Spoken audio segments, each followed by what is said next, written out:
is here. The champ is here. The champ is here. The champ is here. The champ is here. The champ is here. The champ is here. The champ is here. The champ is here. The champ is here. The champ is here.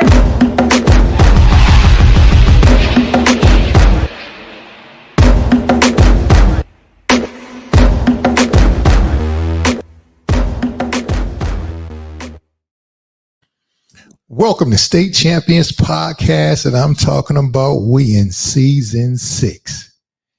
I'm your co-captain, Raphael Peterson. To my left and to your right, he really don't need an introduction, but I'm going to go ahead and give him that introduction anyway.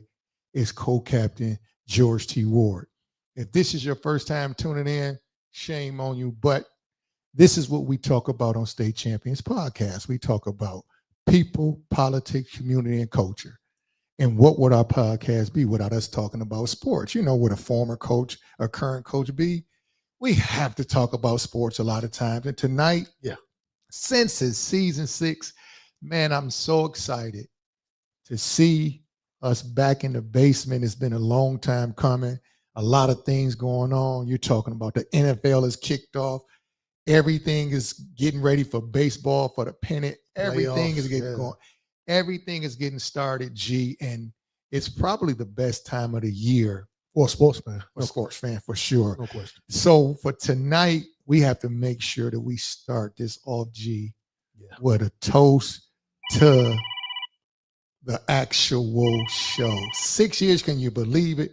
Can you believe it? It's cold when you're talking about 6 years. So we're going to talk a lot about a lot of things tonight. Yeah. And of course, make sure you call a friend, tell a friend. We need to get, you know how this algorithm thing works. Yeah. Gee, we got to start getting at least 100 views at one single time. Yeah.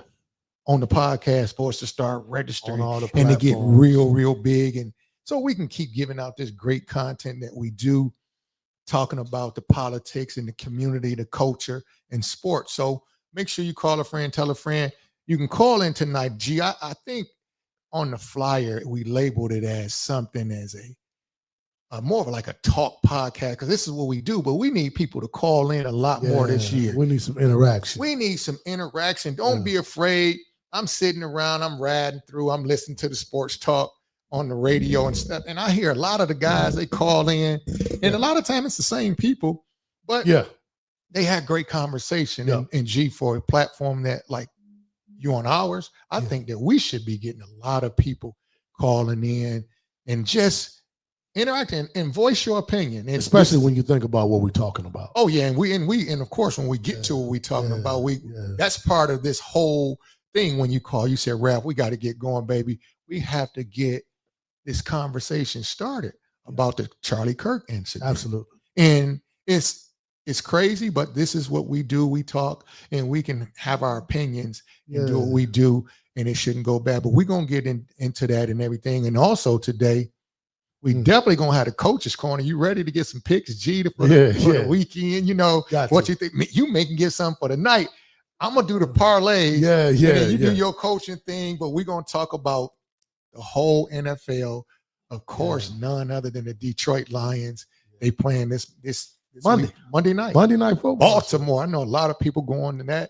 It's going to be crazy. But G, where can they find us at? Where can they find us at on all our socials, Come man? on, y'all go on Instagram. You go on YouTube.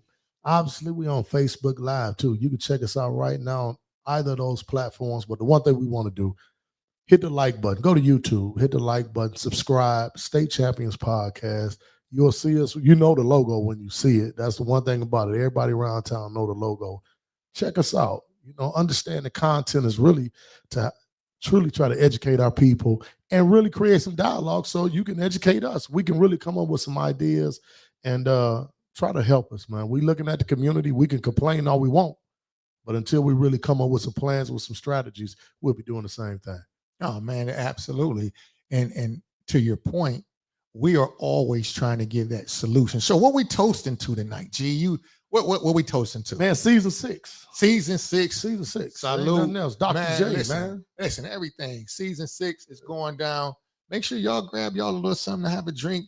It's Thursday night football gonna be on. We're gonna be off before the actual kickoff. Ain't no but question. we wanted to come on, give y'all a little something before we get started. Before you get started with your Thursday night. Go ahead, G. And those that are down there, man, cut your phones on. Look at us. You're at Eastern Market after dark. You're down there kicking it right now. You're down at Burt's. Hold on, G. You said the DeQuinta Cut. So Lisa asked me about this. What is after dark? Eastern Market after dark. Oh no, they kick it. It's smooth. It's almost smooth festival style. You will love it, man. We should jump in the trucks, get out. I'm gonna just tell you, food the whole 9. It's crazy. So when you Dancing. think about that, what is it called again? Eastern Market after dark. So would it be? Give me the demographics. What age is the group? Us. Okay. You know, the young doolies ain't coming down there. It's food trucks, it's dancing, little ballroom and vendors, the whole 9. The food trucks gonna be out there till about 11 o'clock. Smooth. And this leads into later on. We get the guy to call in from the 80s and 90s party tomorrow over at Soul on Ice. But we're gonna get to that as well. That's a big thing that's going on tomorrow. The 80s and 90s. What is it? They dubbing it as it's for everybody. You know, all everybody in the PSL, but all through the state.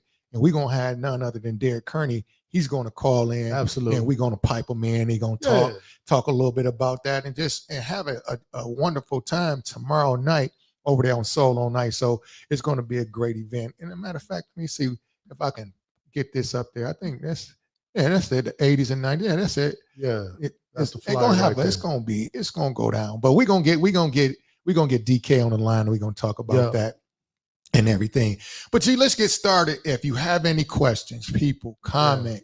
The phone number to call 313-458-4445. And make sure we got all this together.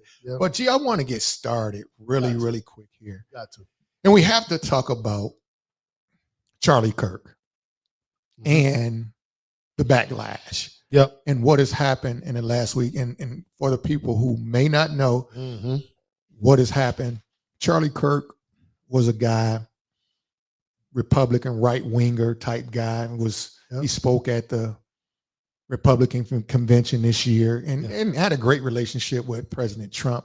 Obviously. And he had a lot of different things to say and about just a lot of different issues, causes, and he liked to go around the country and things he would do. He would challenge young people on college campuses and just have these great dialogue. I've been knowing who Charlie Kirk was before for a long time. He was assassinated. Before he was erased from population. But I would say this. So I had been following Kirk for a while. And some things I liked that he said and some things I didn't like. And this is like anything. It's some things that you say on the show, G, that I like and some things I don't. But what is your take and what do you think has happened in our society where a person cannot speak his mind without fearing that his life is going to be taken? When you heard the story, and let me ask you this, did you know who Charlie Kirk was? Let's start with that. Had heard of him, saw some things, had seen some clips prior to his demise. And the funny thing about it, I'm gonna tell you, the first 3 things I saw of him, I was like, man, this guy's really he ranting, he going in. But there was some things that he said that obviously, being a male, a man, you had to agree with. And he was just talking about our community. Yes, sir. Yes, he was a racist son of a gun in some eyes, and he was. And there's some things that he said, appealing to the right wing. And I'm looking at it and I'm listening to him. And there were some things he said. I said, well, he's on point. And that's me taking accountability, though. Understanding this. And he said some things and his thoughts about the Black family and all of that, I couldn't disagree with. His thoughts on Black women and how he thought, how he came about, obviously you had to disagree with because, again, he was talking about intellect, some of those things. But I had seen him, didn't follow him too tough. But each time I had an opportunity to listen to him talk, I had to, because in my eyes, he kind of represented a portion of this country. and a lot of people followed him, and it began to groundswell. The more and more he spoke, the more and more people followed him, and you had an opportunity to see how certain people felt about some of the things that he said. Oh, for sure. Now, G, you mentioned that he said some things that were racist and some things that some people may have said he was racist, and you have that right to believe that. So let me ask you this: who do you think is responsible for the violence that is taking place? Because, okay, we'll say that he said some things racist because he did. Doubt. And he said some things that were not becoming of the Black community. No doubt. So in this case, he was, according to what the reports are, the young person that took Mr. Kirk's life was a young white boy, and they say he was a leftist, if you will. Yeah. So, and this would be considered white on white crime, correct? No question about it. Okay, I just want to make sure I got that correct. So, do you think he is responsible himself, or was he radicalized by the rhetoric and the words and the demeanor and the things that Mr. Kirk has said across the country? Do you think he had became radicalized enough where he decided he was going to make the final call on Mr. Kirk's life and say, I'm going to take him out when he comes to Utah and delivered that fatal shot? What do you think? Who's the cause behind that, G? Wow, that's a great question. But I tell you what, I truly believe, there's so many theories out here, and there's so many things that come to my mind. Obviously being an extremist, I think if nothing else, we could say he was an extremist. I think people would consider myself an extremist. Exactly. So exactly. I ain't tripping on that. So sometimes when somebody throw a rock through your window, if you piss a lot of people off, you don't know who did it. Yeah, for sure. So with the young fella, taking the life of Mr. Kirk, the one thing that you say is, where was his mind? Is it something that Mr. Kirk said about homosexuality? Could be a number of things. So, we don't know, and we probably will never really know. They're going to come up with something. They're going to tell us something, that's for sure. Yeah, for sure. But, ultimately, I think, Mr. Kirk's views on certain things pissed a lot of people off. What would drive this young fella to plan this out the way he did? And he's what, early 20s? Yeah, he's a young fella. He young fella. For him to get so pissed off and to plan it and execute it, I really, you really don't know, Rab, but I'm gonna tell you, my mind really leans toward, because I don't think the young fella was like, man, I hate that Kirk talking about these brothers and sisters like that. Okay. So I don't believe that in his mind he thinking, I'm gonna protect the Black folks. So some of the things that Kirk said, some kind of way it riled up young dog, and who knows what it was and what it could have been. That's tough. So let me I'm gonna talk about this, G. See, I'm not so sure that in my mind, this young fella had been radicalized that bad where he decided he was going to take the life of another human being. I think this is a bigger plot than what people really recognize, because it's too many holes in the story. I'm in agreement. When you say that he actually shot from they estimate about 150 to 200 yards away, one shot, one kill. Some of the absolute best, he would be considered in the United States from that range, probably in the top 5. Oh, yeah. So he had to have some military training. That's if he did it. So I started to think about this. I said, wait a minute. You telling me that this young fella was so pissed off, radicalized by what Charlie Kirk was saying, he decided he was going to take the life of the man and end it so that he can be silenced. Well, this is very, very crazy because G, if you think about it, on State Champions podcast, you say some things and I say some things that people may not agree with. We just don't have the platform that. No doubt. So then, can you imagine coming out of King High School one day and somebody pulls up and say, yeah, hey, coach, I ain't like what you said about such and such and such and such. Yep. And then they pull out a weapon. And they pull it. Yep. And they try to erase you from population. So I'm not so sure that he had the capabilities in when I'm talking about these holes that they poked in.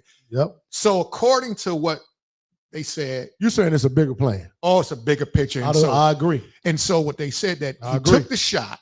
Okay. And then they saw him run across the top of the building. Okay. Climbed down the building. Well, before he actually did that, G, he dismantled the gun. Okay. Yeah.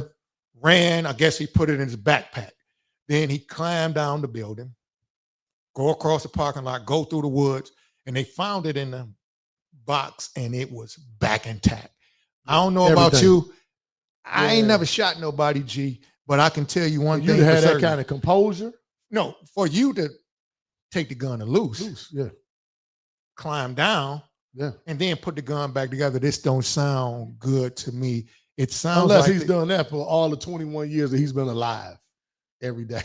And so this seems to be a bigger picture. So I want to go into this, and because it's a lot, and I'm always doing some digging and some research. Gee, when I think about it, there were some things that had been said about a certain government. You have to be careful when you say certain things. And a lot of people may not follow the political arena outside of the U.S.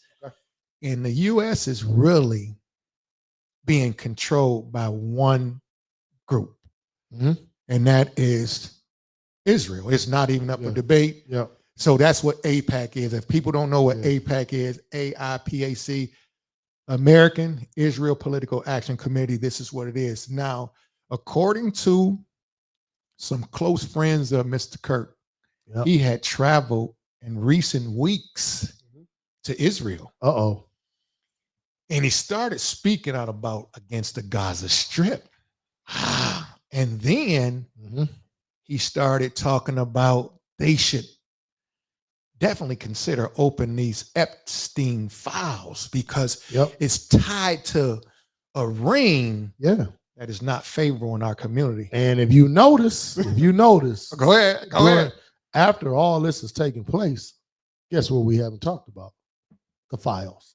No. Well, so I got to add to it. According to some close people of Charlie Kirk's, they said he had a conversation with President Trump, and it was a big blow up. Said, President Trump, you don't know what you're talking about. You need to shut your mouth, or whatever it was. It was a heated argument. But if I know what I know, when I start to look at different things, people always say that I'm a conspiracy theorist. And I say to that, the men conspire. Yes, so it's no longer conspiracy. So it's a lot of different things that have taken place. I don't know if you saw on YouTube, not YouTube, I'm sorry, but you could have found online on September 9th, the shooting of Charlie Kirk the day before he got killed. This is not, it's not even up for debate. It's out there. The day before, it's a book that came out, the shooting of Charlie Kirk.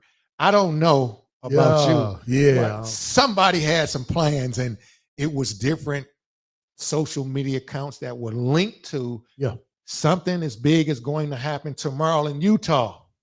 Now, I don't know if these were dummy accounts, but I don't know what dummy put this up. That's a great prediction. I can tell you that. That's a great prediction. And I'm just wondering, G, was the guy who was radicalized that bad, did he have that capability? No, I don't know. I just don't believe so. He didn't. There's no way. Not only couldn't he physically, if he did that alone, I can tell you this.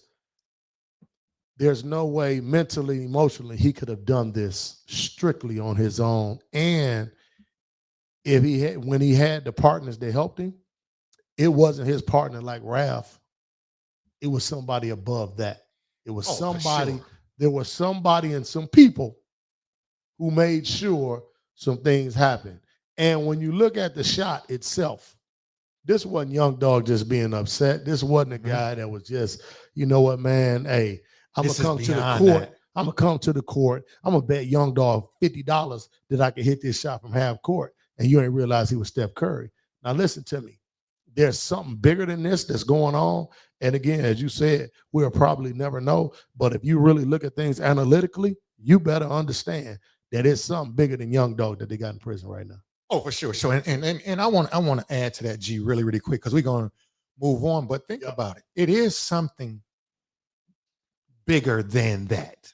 Yes. Yes. And both sides, and I'm going to use the parties, Democrat, Republican, they both have gotten to a place where they're creating so much animosity and violence amongst the people. Amongst the people. Mm-hmm. This could be a strategic plan. What are you talking about? And I heard some people say that this could be the beginning of a race war. I don't believe that'll ever happen. Nope. But because that was a white on white crime. But they were saying that because when one of theirs hurt, the expectation is that everyone hurts, even Black America, they should feel the same. And because you don't have the same remorse about their fallen hero, then it's a problem. So they start to do different things and start to have this attitude, if you will, to come after a certain group of people, which would be Black people. But I don't know if that's the case, G. That's just all speculation. I can tell you this, and I'll say this publicly. There won't be a race war. There won't. Never. We're not ready for that. We love, and we love the other culture too much anyway. Yep. But I can tell you this. We pray that it ain't no race war. Yeah, for sure. And I can tell you this too. We ain't gonna initiate it. No, but because we've never been a violent people. We are not that type of people. The other man. side of people, it's never going to happen. When people have moved in, and I refrain from saying our neighborhood, but I'll say it. When other people move into our neighborhood, they may face a stare, but they don't face violence. Yeah, no, absolutely. When we moved into someone else's neighborhood in the 60s, 70s, even now, we face some different things. So there will not be a race war. And unfortunately, the one thing that I will say, and again, I've always said, and I subscribe to this theory, there's pros and cons to everything in life.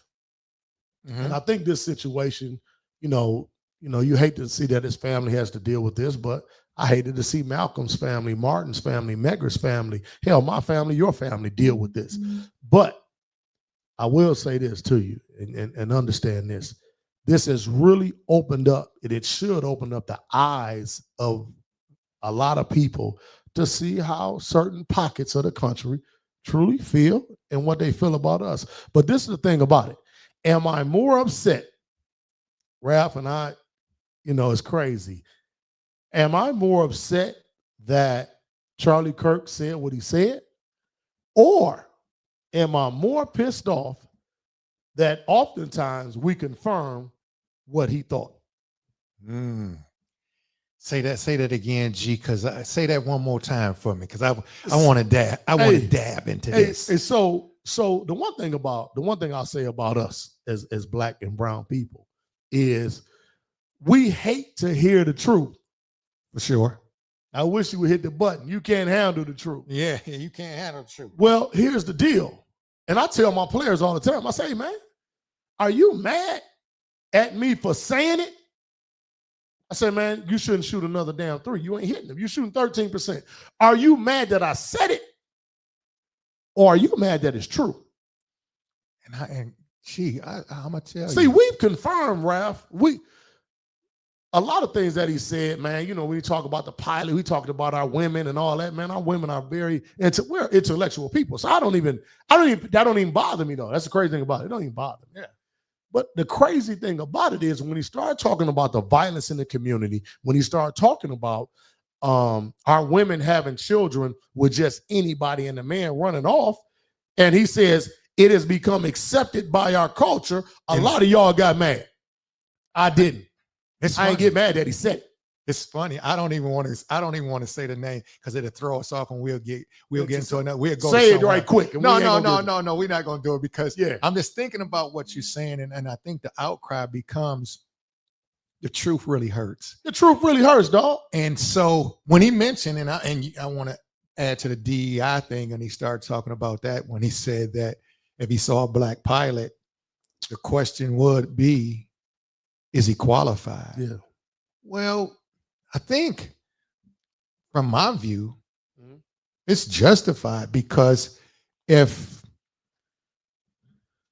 DEI and his intentions are great, but we talking about in practice and actual theory, but there's a law. DEI's intention wasn't really to help black folks, though. Right. Of course, and we know that. Yeah, we know but that. There's a lawsuit. Not the regular black folk. From a group of people, pilots, guys that took the tests in the last couple of years and actually aced the test, and they didn't get hired, and they hired less qualified. Well, this is what DEI does. Well, if these guys had 100% on the test, I think out of the 10, there's some people that have perfect scores that didn't look like you and I. So I guess when I get up in the friendly skies, I want the best son of a gun flying the plane, G. And so him asking the question, I don't think there's nothing wrong with it. He just, but I know where he was going. It was the intellectual that maybe black people ain't so smart. You and I know better than that. There you go. But it is a valid question if a person was actually chosen over the person that had the perfect score is all I'm saying. So anyway, but I want to ask this question because Charlie Kirk is just one individual and it happened. And of course, for me and G and anybody else out here that's listening, you have a right to have remorse or not. Yeah. You have a right to cry or not. That's your choice. But I don't think you should be silenced just because you didn't feel a certain way. Well, and I'm gonna tell you the balance of us is we talked about the buck breaking of Kyrie Irving on this show. So nobody can be like, man, y'all saying, well, no, you know what? No, my man shouldn't have been killed. I will say this, and this the crazy part about it is, I think for us, and that's why I say it's pros and cons to everything. Now we have an opportunity to say, all right, how pissed off are you? I tell my sons, I tell my daughter, I say my grandchildren, I don't have no problem with you being pissed off. Yeah. Are you pissed off enough to do something about it? Well, that's when the rubber hit the road. Yeah, the rubber meets the road when, okay, you pissed off. Your coach subbed you out the game. Mm-hmm. Are you pissed off at the coach, or are you pissed off enough at yourself to say, I'm going to do something about it? So you pissed off and you saying, hey, my man, I'm glad he did. I'm glad all that. And then you go right back to doing what you've been doing.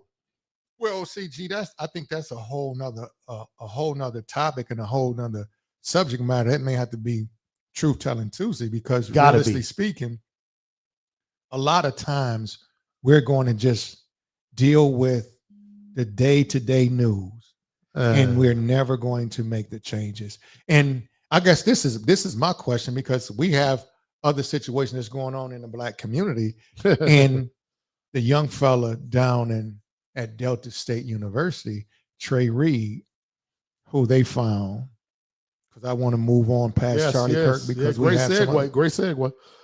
We had this young brother, Trey Reed, who was down at the university, Delta State, and was hanged.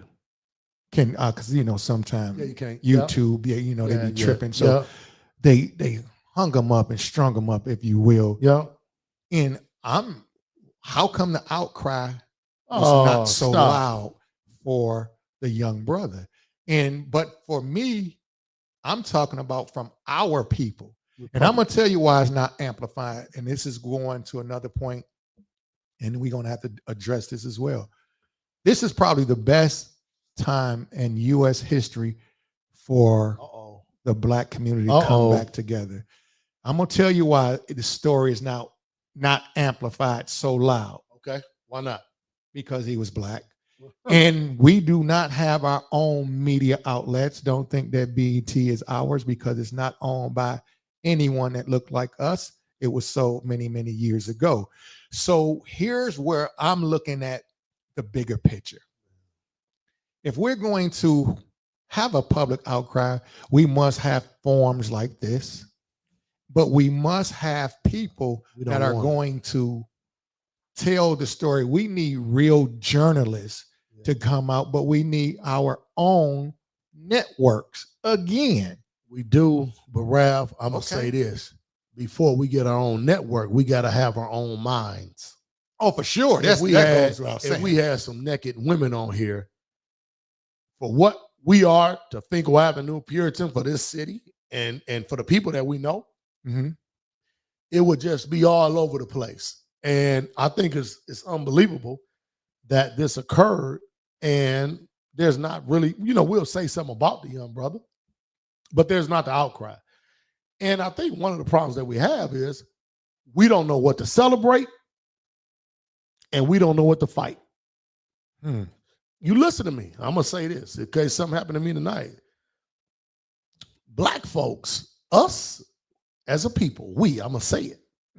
We don't know what to fight and we don't know what to celebrate. Dude come home from prison, we give him everything. Everybody show up. Dude come home from college, hell, he may not see nobody for a month. Damn, I didn't know you went back to school. Tell him I said, what's up? This is who we are, and this is what we become. So, yeah, we'll fight and we'll argue. We'll say things about, hey, D, you know what it is, man. So my whole thing is when we look at it,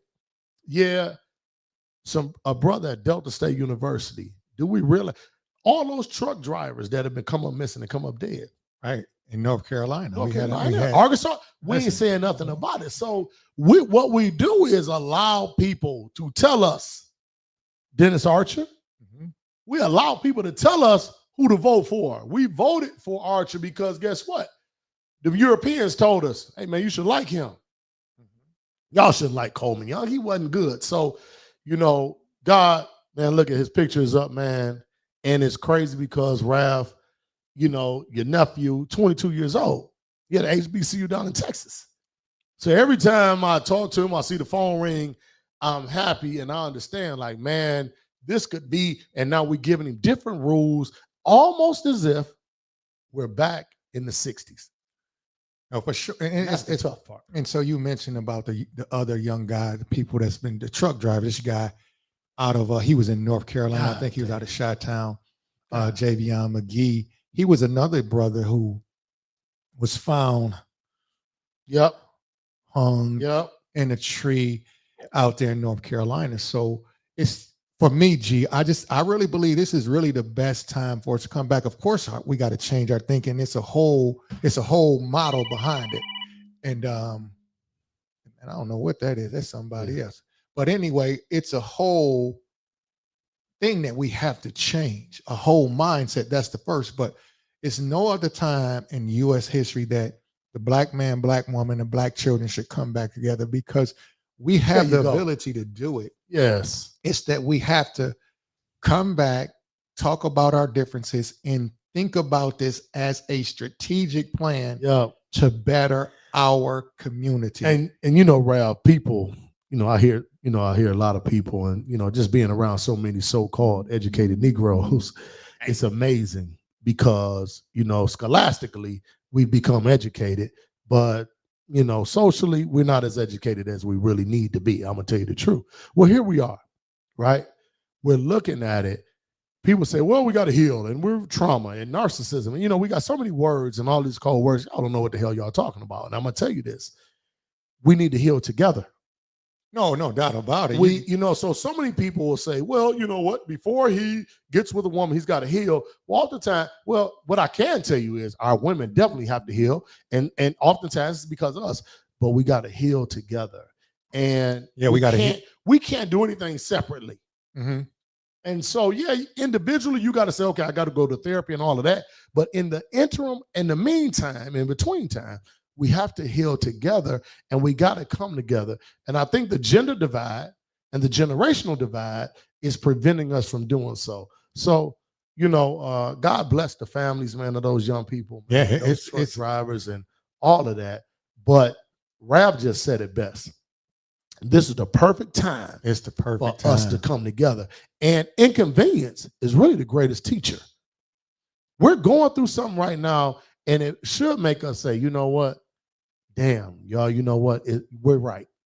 Let's come together right now, and let's pull our resources together, and let's make sure we come together as one.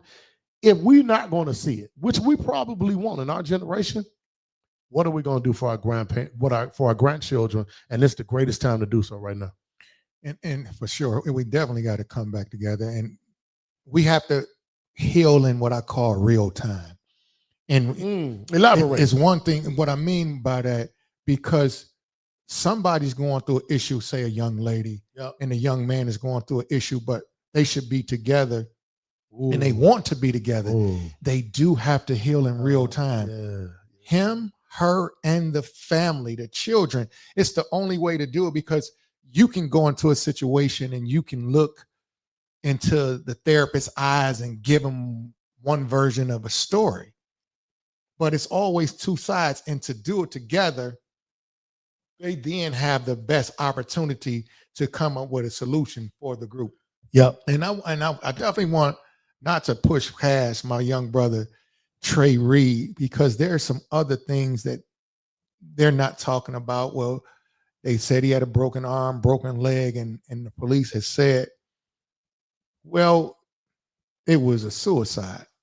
Well, I don't know how you hang yourself and you break your leg and your arm. That's a whole other thing. But to the point is, when you have somebody else that's creating a narrative, and they have the resources and they have the outlets, this is what we're going to continue to get. We're going to continue to be second class, actually take that back, like third or fourth class. They ain't second. And we're not going to be able to control that narrative until we get our young people on board about journalism, creating their own networks, like my man Byron Allen. He is a great one of those great people. But of course, you have to unify the whole entire. But Rav, I need you to elaborate about this. I need you to talk about this. Go ahead. Even when we get our own thing, we ain't gonna follow it. No. Yes, we can, because I got the whole plan for you, G. Okay, you give me the plan. So anytime you're going to start something, it's called the reconstructing. Yes. And if you're going to reconstruct, that means you have to tear down. It's got to be overhauled. You have to tear down the current structure. So then these are the four things that you need. One, you have to control your food base. That's number one. Hospitals. Rav, talk about the food base, because you and I talked about that yesterday. Tell the people why the food base is so critical. It's just like anything. If a brother is hungry, you allow somebody else to feed you all the time. If your brother is hungry, he will go to anybody's house to eat. Yep. So let's take that into the context of what we're talking about. If you allow somebody else to feed you, when you get hungry, they can control what you're going to do. So, and this is how you will get into that space, because you're eating everything that they're serving. And first of all, we know it's not good for us. But if they're giving you the meal and you're hungry and you have children, you know what you're going to do? You are definitely going to give in, fold down, and break to ensure that you eat. But if we were doing what we were doing, and many, many years ago, we were the greatest farmers in the U.S., period. We got to get back to farming our own food. That's number one. Okay. Number two, hospitals, because when somebody gets sick, we're going to need some medical care. Number three, you have to ensure that we are educating our own, but that's that show that we did on integration. Yeah, they don't. We have to go back to segregation. Nobody wants to admit it, because at this time, actually, the country is segregated. What do you mean? Without them making an official law. Yeah, that's why so many private roads, private go institutions. through Dearborn. It's private everything, but we are the only group of people that continues to want to integrate and prove that we belong with this other group of people. Go ahead, G. You just touched on some great points, and the one thing I thought about is, obviously, I've never known you to have a dog, and it's crazy. It's not an accident. We both have had cats. It is what it is all the time. One thing I do know about a dog, and even cats, you feed them long enough. That Rottweiler, you feed him. If you throw it out the door, you feed him, you throw it, he can come up to your door barking like hell. The first time you throw him a little something, he's still gonna be growling. Next time, he's still gonna be growling. If he realizes after a week or a few days, he becomes subservient to you, and he's gonna protect you. So we've allowed somebody to feed us who's really our oppressor. And we've allowed somebody to educate us who's really our oppressor. Not who's really. See, I don't want you to say who really. Say they're not really. They are our the oppressor. Okay. And the hardest part about this is this. You are talking about the most creative people you've ever seen in us. For Harriet Tubman to do what she did, Nat Turner, and all of these people. For sure. There wasn't no social media. There was no networks, there wasn't no TV, wasn't no phones. I can't believe how we can't look at some things and say, you know what, I need to make a change. But for generations, and you've talked about this before on the show last season and even the season before, we have chased acceptance from our oppressor for so long that we don't even realize that we've lost our own culture. And it's harmful, it's hurtful, and our children are buying into it. And as I watch this, I'm seeing this and I'm saying to ourselves, damn, we really do hate ourselves. And we don't even realize that there has to be a change made or we can't sustain ourselves. No, it's obvious, and obviously, baby girl, and said prolonged hunger breeds desperation. No doubt about it. But if we're going to bring everything together, G, we have to have these four basic things. Yep. Food, shelter, clothing. But you also have to have an army. You have to be able to protect yourselves in that fashion, because once we separate from the group, they will come after us. But I think it could be done. I mean, and we will have to do away with a lot of things. We won't be able to wear the Versace's and all the why Nike, do we want that shit anyway? Because that's what they have created. You have to remember, see, once you have a global system, that's what it becomes. So then if I'm training one guy, how much Versace shit you listen, no. So let me just say this, but you got the bread. When you're training people on the one side of the street, said you got the bread. Yeah, but the thing is, when you're training on one side, and they start to integrate and to socialize with other groups, somebody starts to taint them, and they get in their ear and they say, well, you should be doing better. You should be doing certain things. But I'm only saying, well, we got to build our mind stronger. Of course, that's the stronger, but that's the education part. Right. But then once you build the education part, you can have these different entities, these industries, these absolute things that we need, media. And then when we have issues like we have with the Trey Reed situation down in Mississippi, we can talk about it. We can come together, and then we can demand, now listen, here's what's going to happen if we don't get a proper investigation. And we just have to do things differently, G. I just think it's time. Our sister just talked about something. Dawn Layla. Look at Brooke, my niece on there. Yeah, she your daughter. She my niece. I'm with you, niece. Dawn Layla has made some great points about what did she say? You know, she said so much stuff. Look at it right there. Go up a little bit more. You know, as we look at it, what are we really, really willing to do, though? Here we go. Right there. Yep. You can go to that one, Ralph. And on the same day that he was shot, he's talking about the Senate voted 51-49 not to release the Epstein files. Of course, that was all tied in. But go ahead, G. I don't want to get sidetracked. But go ahead. What were you about to say? Sidetracked. I think for us, now is the time. If there was ever a time, and It was created by someone else. Someone was taken away from the world physically. I think this is the greatest time, and what we got to do, as Raph was alluding to, is take advantage of an opportunity.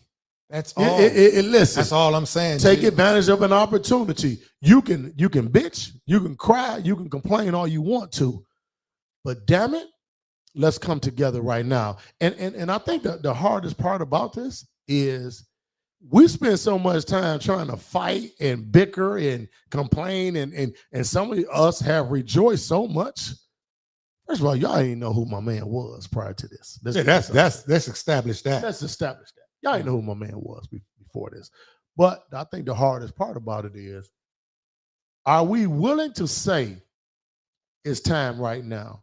Are we willing to say, you know what? We have to do a better job of raising our children. We have to do a better job, because the one thing I can tell you, and I've got some video and we'll show it later on, next week or in the next couple of weeks. Kirk said some things, and I sat there and I listened to my man. You know what? Dog ain't lying. We have accepted mediocrity in our culture. We've accepted an attitude of poor morals, values, etc., as it relates to our families when it comes to our culture. And as a matter of fact, it hasn't even just been accepted, and sometimes it's been encouraged. Hey, Andrew McNabb, one love, man. We appreciate you, dog. Oh, no doubt. So G, we got to do better. And no doubt about, we gonna have to do better for sure. That's just part of the makeup. If you're going to change things, we can't continue to do what we do. the same. Let's talk about this, because I want to go into another part of we got people having the right to express themselves without any recourse of violence. So let's move forward. This is why everybody who knows me know that I say it again, Ralph. Everybody who knows me know that I am not a Detroit Lions fan. Okay, Gee, I don't even think you know where I'm going with this, because I got to tell you this: I have become a Detroit Lions fan this season. No, listen. So. And this is going to tie into the point of what we're talking about. I knew you're going somewhere. So none other than the head of the Detroit Lions, Sheila Ford. This is part of this media machine. It is what you talking about? I know where you're going right now. Sheila Ford said, "The hell with y'all." The NFL came to Sheila Ford and said, "We have our LGBTQ Pride Month, and we want you to participate." And Sheila Ford said, "No doubt, absolutely not." She said, "I will not participate. What's going on now?" Think about this from the lens of Charlie Kirk. Sheila Ford has voiced her opinion and said, "I'm not doing that." Yeah. And I read a quote, and she said, "I'm gonna allow football to take place. Be with football, and everything else is off the table."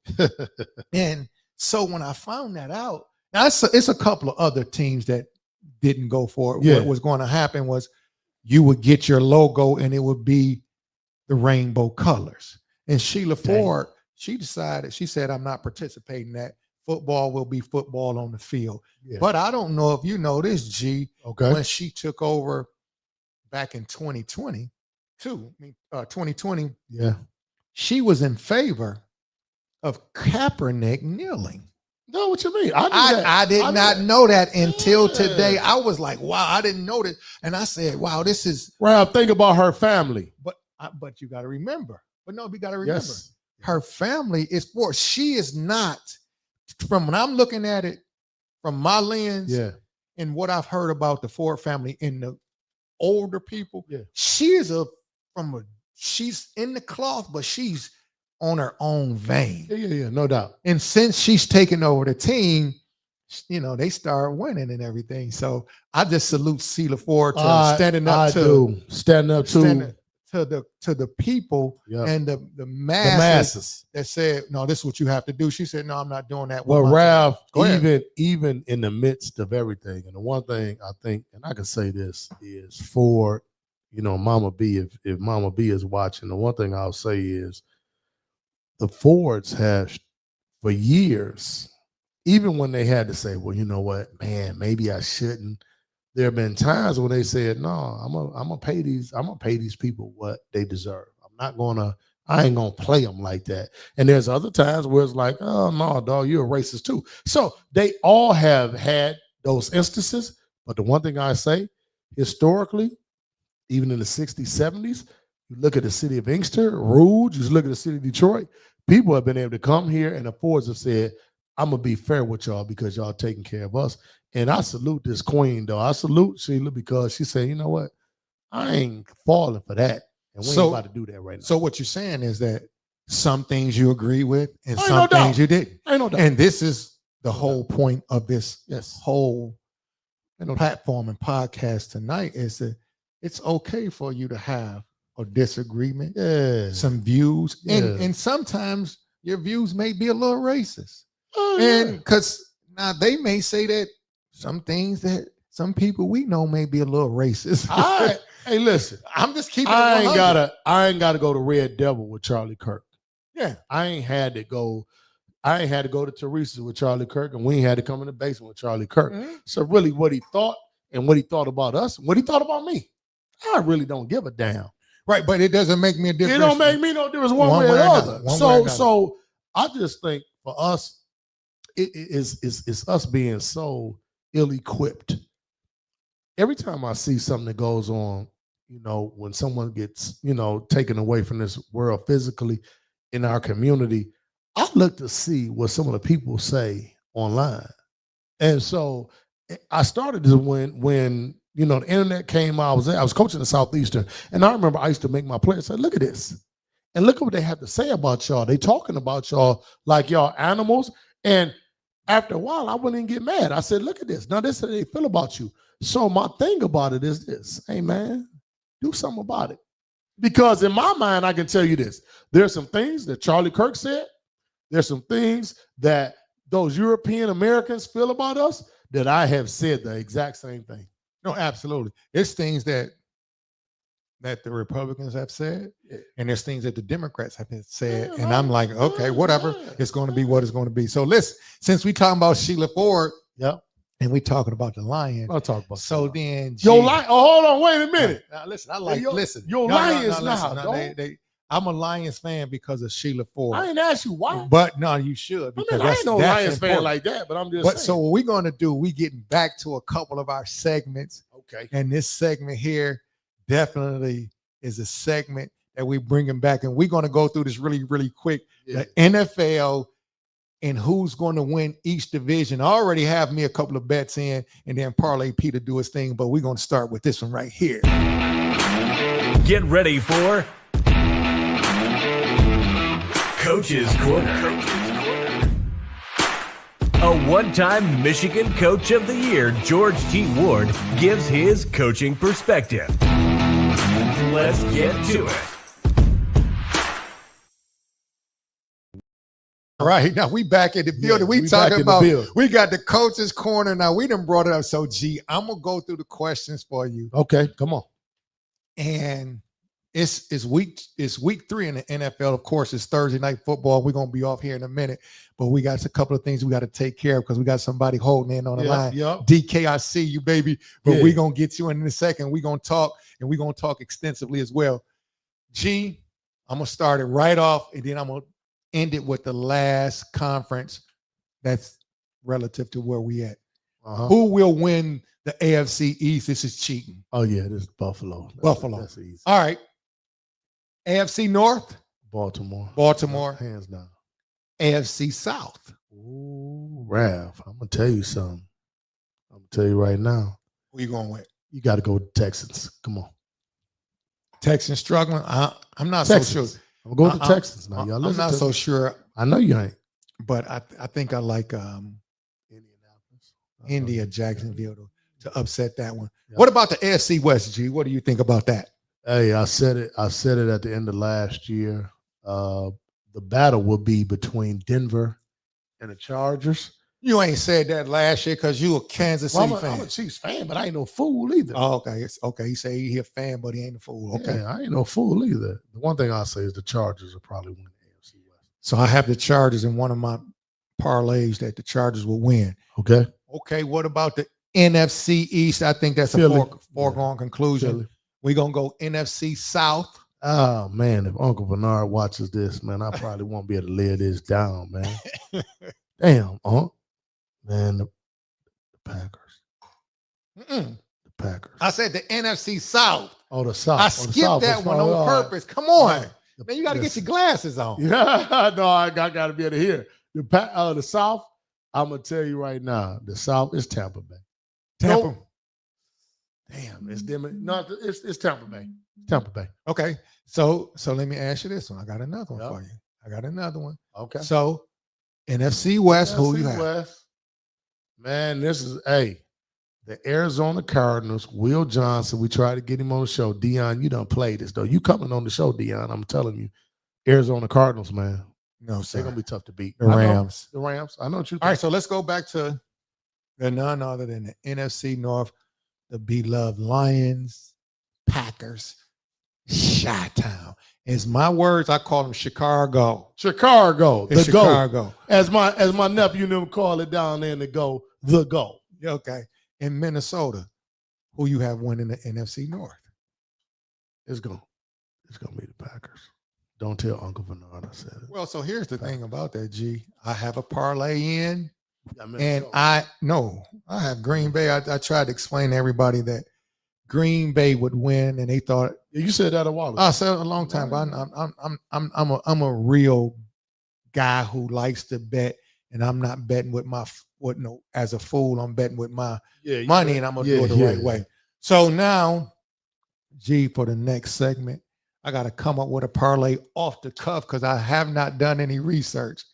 So, G, I want you to ask me a few who I think going to win this week, and we're going to come up with this next segment. Yo, guys already know what it is. It is definitely. Ladies and gentlemen, It's time for the absolute best unknown handicapper in the country, Parlay Pete. With Parlay Pete's Pick of the Week. All right, G, where you going? Where you going with first? I tell you what. What game you want me to pick to put a parlay together for Parlay Pete? You put a parlay together right now, I can tell you this. And it's tonight. No, you asking me. You it's Oh. my segment. I just gave No, you your segment. what man. you- Damn. Hey, you tell me, give me a 14 parlay, Raph. let You me give me a see. 14 parlay. I need it. Over and unders included. Yeah, for sure. Give me a 14 parlay, and I'm putting a hun bun on it right now. I'm serious, y'all. I wish I could go on my phone. I'm putting a hun bun on 2-3's picks of the week. Hey. All right. That's all I'm so saying. which games do you like? So let's start it from the top. Okay. I would say this. I'm not going to mess with this game tonight, 11 but just understand, people, 11 and a half. I got to. Go ahead. understand on Thursday night football, 90% of the time, the favorite does not cover. That's just some insight for you. Yeah, It's moved from 8.5 to 11 12 and and a a half. half. It's 12 and a half. I'm on the real.com. It's 12 You and went a up half. to right 12 now. and a half? It's 12 and a half, brother. You might have to go with the Bills then, but go ahead. So we're looking at 2 games. Okay. How many you say you need? 4? I need a 4-game parlay from Parlay Pete. Oh, man. I'm going to take Over. I'm gonna say that the over tonight. The Yeah. Dolphins and the Bills. no. In the Rams versus, I'm going to go 2-0 teams. The Rams versus the Eagles. The Eagles Ooh. are 4.5, and they went down to 3.5. Off Ooh. the top of my head, G, Rams. take the Rams Yeah, with the points. plus the 3.5. You don't have to watch it. Oh, you ain't got to. Hold on. You ain't gonna have to. So watch what you saying is, if dudes got the NFL package, or if they like G Ward and you got that soul player action, all games, all day, don't you skip over that. You ain't got to watch this one. Take the Rams. Take the Rams. So it's for sure. green already. All right, go ahead. It's green already, y'all. Ralph said it's green already. Go ahead. I'm going to tell you another game. The Texans and Jacksonville. Ooh, 8. That's a tough one. No, it's not. It's not. Oh, he said Take I Jacksonville. knew he was The gonna say Texans are he going to loves struggle, and I saying like the Texans. They're going to struggle. I knew he was gonna Take say that. Jacksonville in that game. Get him. And if you want to add, because this is going to be your third leg of the parlay, Okay. you're going to take the Jacksonville Texan game to go over. Damn. Definitely, listen, definitely Man, they take gonna be the tackling. You no, think listen, so? take that game to go Over over. what? It's 44.5. That game is going to go over. Watch it. Jacksonville and Houston go over 44.5. Yep. So All now in the 4:00 slate, Mm-hmm. the Denver Broncos. Uh-oh. The I like LA that. Chargers. I like that one. I will tell you this. I like that, Chief. That's a great one. I like that, Chief. But I'm going to skip down and we're going to go and make this easy for everybody. Go down to the Cowboys and the Chicago Bears. the Bears. The Bears. Mhm. Make sure you take Dallas to cover the spread. It's only 1.5. Against the what? The Bears. Oh, yeah, they're going to cover. They're going to, man, So they that's- might beat them by 8. That's parlay picks of the week. Make sure y'all put that Yeah. down. We'll come back. We'll compare them. Now, this is off the top of my head. Now, if y'all want to hit me on the hotline later on, because I do have winners. This is off the top of my head. I'm going with something I was just reading right there. So anyway, we got to move forward because we got to get to. Because we didn't talk about we talked about some national. Now we got to talk about local.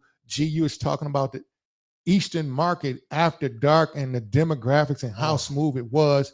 But now we're going to bring on a brother and we're going to talk for a minute because this is something these guys are doing. And I remember these guys as coming up as a young fella. Yeah.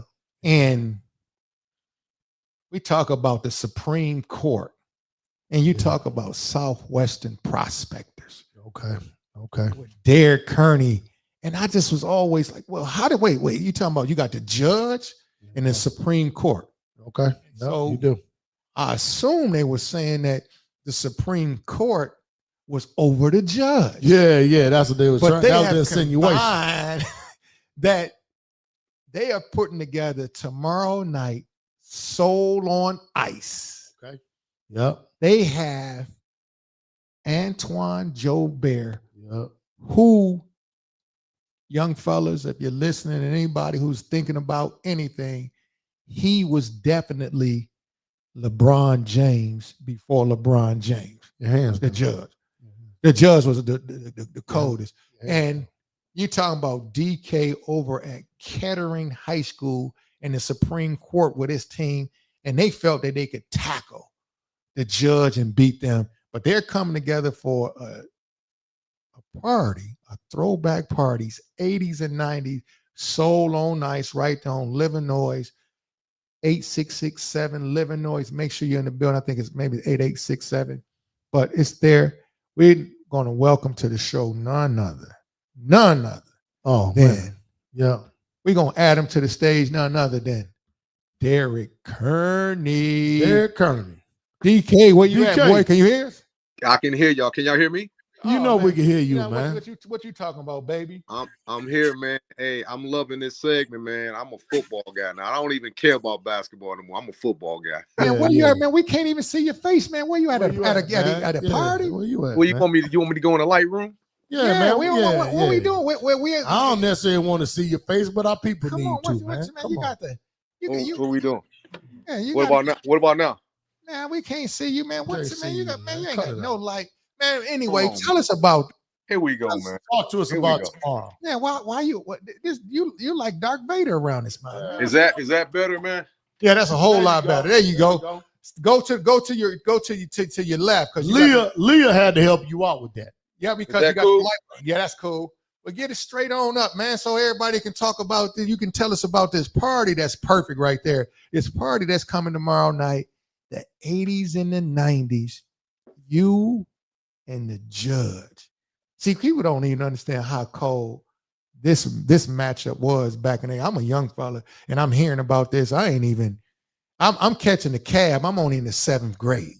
The blue, and this goes back to the Blue Eagle, baby. He ain't lying, And I'm like, man, who they talking about? The Supreme Court and then the judge, and then you get a chance to see it.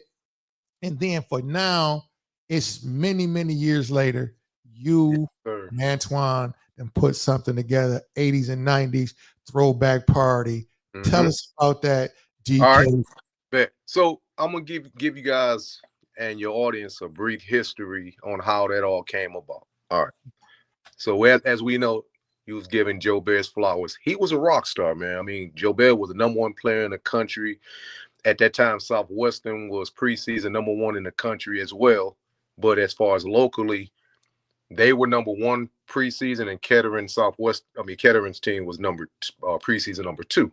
Okay. But before the season started, how we came up with the name the Supreme Court, we always knew he was called the Judge, and then you had Bill Jones and Keith Bates and Brian Arnold. He had all of them, right? And he had a great supporting cast, but we kept trying to come up with a nickname because we knew we was going to be preseason 1 and 2, but we had just beat them in the summertime at St. Cecilia with Sam Washington. What he did was they knew the upcoming season we were going to be 1 and 2. So what he did was he got with Perry and he got with our coach, the late great Arnold Nevels, and he did this was like a game before Isaiah Thomas and them played for the championship at the Saint. Okay. So what he did was he got Perry to add one player. Nobody really remember this. They got a chance to add one player to their team, and we got a chance to add one player to our team to end the summer. So we added Steve Beck from Southeastern, the great Steve Beck, and Joe Barrett and Perry Washington added Demetrius Gore. So you had Southwestern's team with Demetrius Gore playing against the Supreme Court, and we had Steve Beck. And we beat him by about 10. Joe Barrett, he know we beat him. We talk about it all the time. We beat him. So that set up for the season that came. And we were in the world history class, and we were in the back coming up with corny names and everything. And y'all know Terry Payne that owns They Say, right? Yeah, for sure. Yeah, no doubt. Payne's landscape and everything. Right, yeah. No doubt. So T-Pain was my point guard. He was our point guard. A lot of people don't know that. Okay. He the one that came up with the nickname the Supreme Court. And when he came up with it, we just jumped up in world history class. Now we were supposed to be doing work. We jumped up the Supreme Court, and it makes sense because the judge, and then you got the Supreme Court. Yeah, for sure. And we ran down to the athletic director's office, and we told Coach Nevels and them. And the next thing I know, they got some shirts made, and they called the Detroit News. And at that time, it was Mick McCabe and Jim Spatterford, Free Press Detroit News. Yep. All right. So we end up playing them in the Christmas tournament at Callahan Hall, which they wasn't doing Christmas tournaments at no big places like that back in that day. They do it a lot now. And we sold out Callahan Hall, and we had these shirts on, the Supreme Court and the judge, and it's on YouTube. If anybody's never seen it, it's on YouTube. I hit the last shot. It humbled, hit about 2 or 3 times, and it went in, and we upset them. So we became #1, and then we got knocked off right after that, I think, by Jim Murray and Cass. And then we ended up beating Cass. We beat Southwestern, and we ended up meeting Joe Bear and them for the city championship at Cobo, the biggest crowd they say ever, other than that Renaissance Denby game in 2004. Oh no! Now, wait a minute! wait a minute! Wait a minute! Look it up. No! We had 10,000. No, listen. Hold on. Let me say this.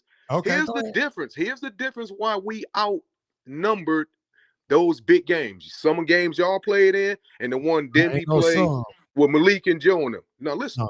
You know that empty area behind the rim at Cobo, where the flag is?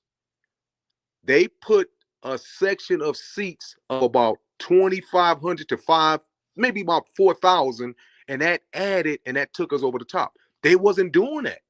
So that's what took us over the top. We sold out the roof, and it was mainly because of Joe Bear, but the Supreme Court was in his way because we had upset them, and they added seats in that empty area over there. So that's what took us over the top. It's in the record books. Now I'm going to call somebody on that one because 87, that Cooley Southwestern 87. 87. We had more. I was at that game. We had more than y'all, and look up at the PSL.com site, and it tells you the Kettering and Southwestern game had. See, you might got somebody on the PSL.com. You sure you ain't behind that? No. I'm talking. Hey, Kern. Hey, I coached your son. I know how slick you could get something. So moving forward, They beat us.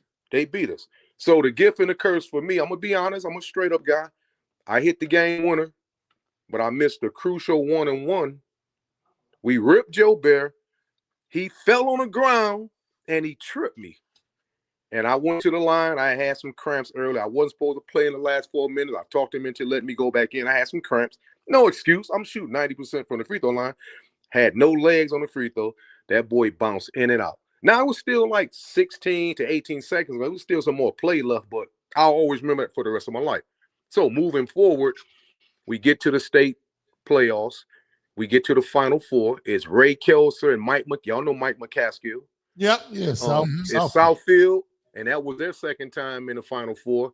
Then you had Southwestern, and then you had Kettering, and then you had Flint Central, who had the great Terrence Green and the great Daryl Johnson. T. Green. Yeah. And we lost to Flint Central. We was beaten up by 22 in the first half. And the great Neville's put us in a stall. They made a run in the second half. Game got tied up. We ended up getting knocked off. Daryl Johnson hit a bank shot at the top of the key right before the buzzer. So they beat us.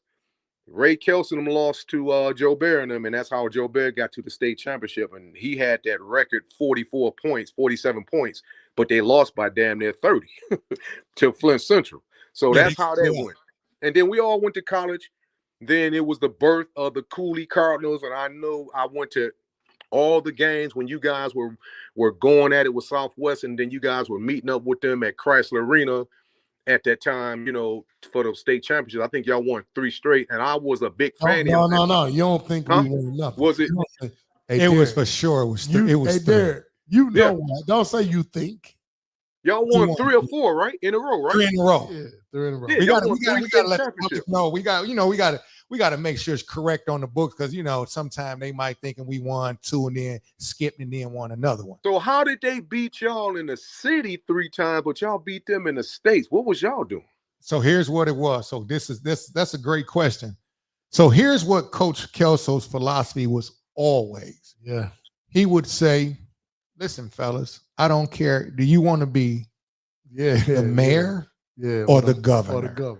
And so he never cared about the city championship. This is a real thing. He never cared about that. So his emphasis was solely on the state championship game. It wasn't until the years later when we left, he decided he wanted to go for a city championship, but he didn't care about that. He rarely talked about the city championship when we were playing. Okay. Yep. But look, let me say this. Historic wise, back in the 70s and the 80s, and it started changing in the 90s, and you guys, George is a legendary coach, and you coach, and you've been around the game too, Ralph, as a former player, a former superstar.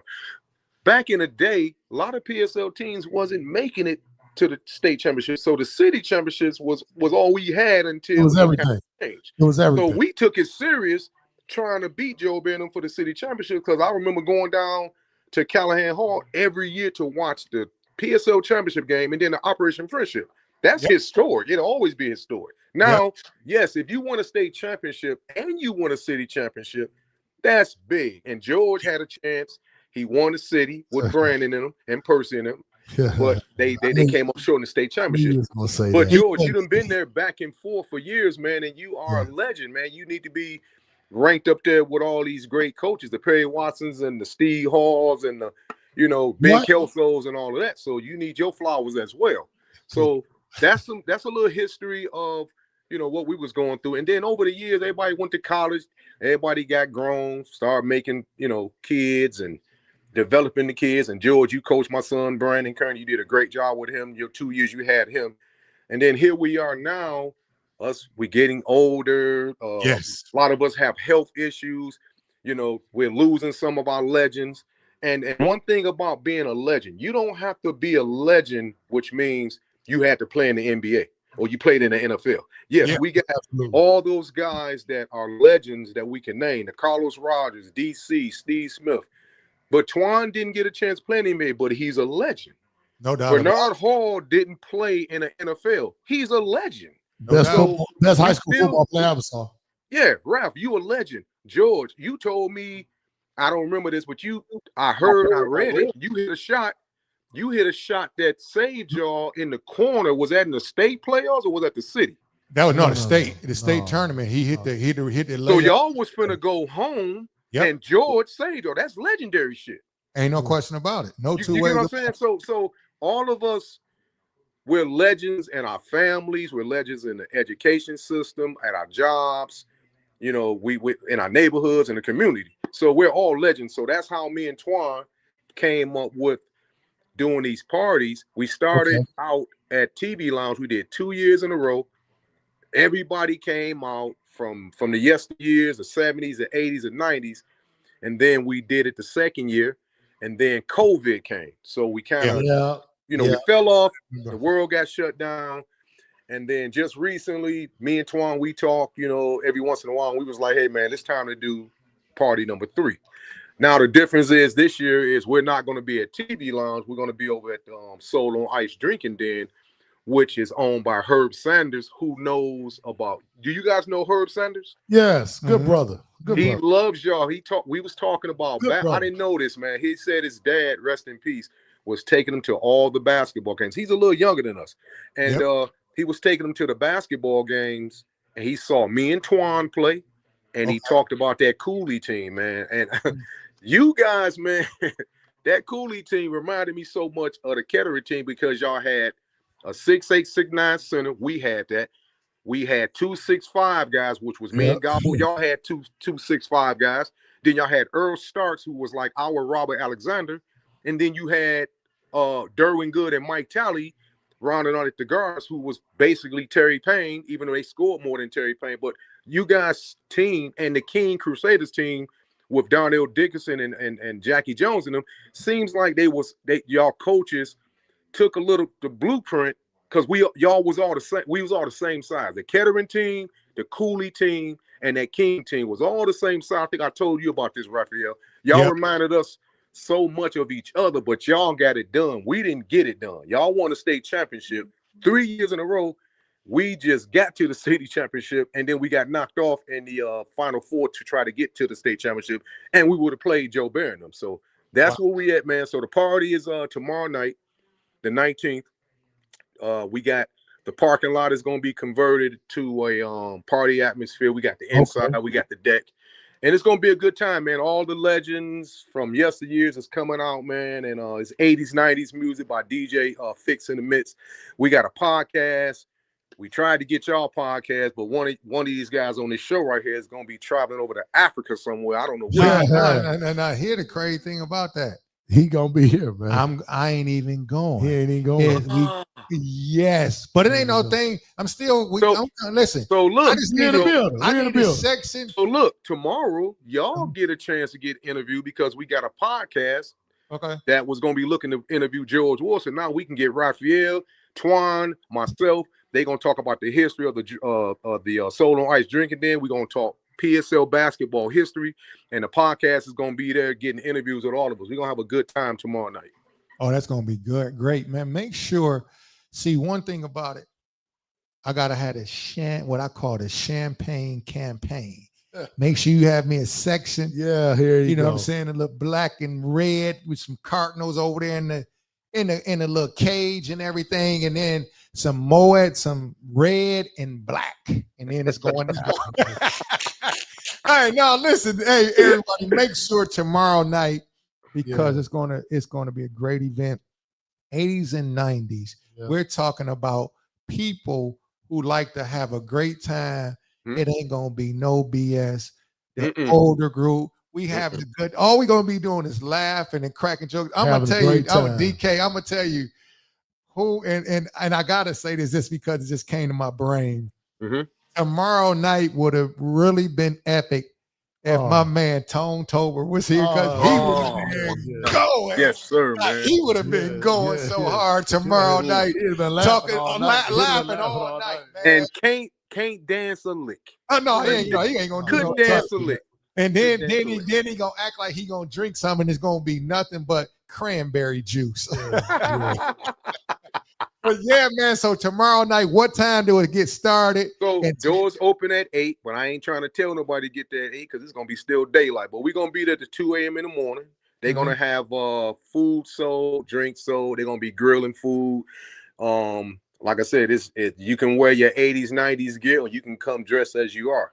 And I'm just looking forward to seeing the legends come over there and get interviewed and share stories and talk about, what's going on in their lives right now today. Yeah. Just, it's just like it's a reunion. It ain't all about just me and Twan. It's all about you guys. You guys have a era where you guys are legends too, and you brought that hardware over there to Cooley. I don't know the name of y'all street over there at Cooley, but you guys brought championships. So Humble Avenue. Is it Humble?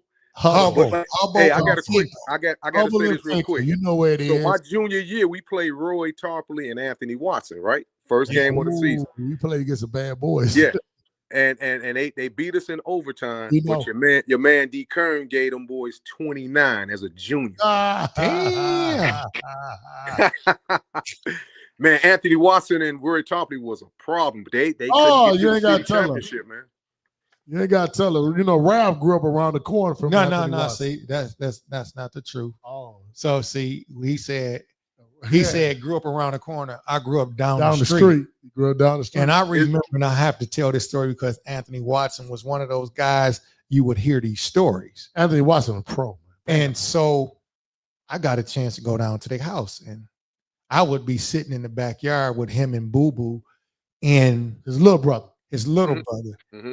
And he told me one time, he said, "Young fella, tomorrow I'm going to have 32. I would never forget this. This was a Monday night. Game was on Tuesday. Okay. I read the paper on Wednesday. He had 32. He had 32. And I want to add this to some people don't realize I don't care what anybody says. Mm-hmm.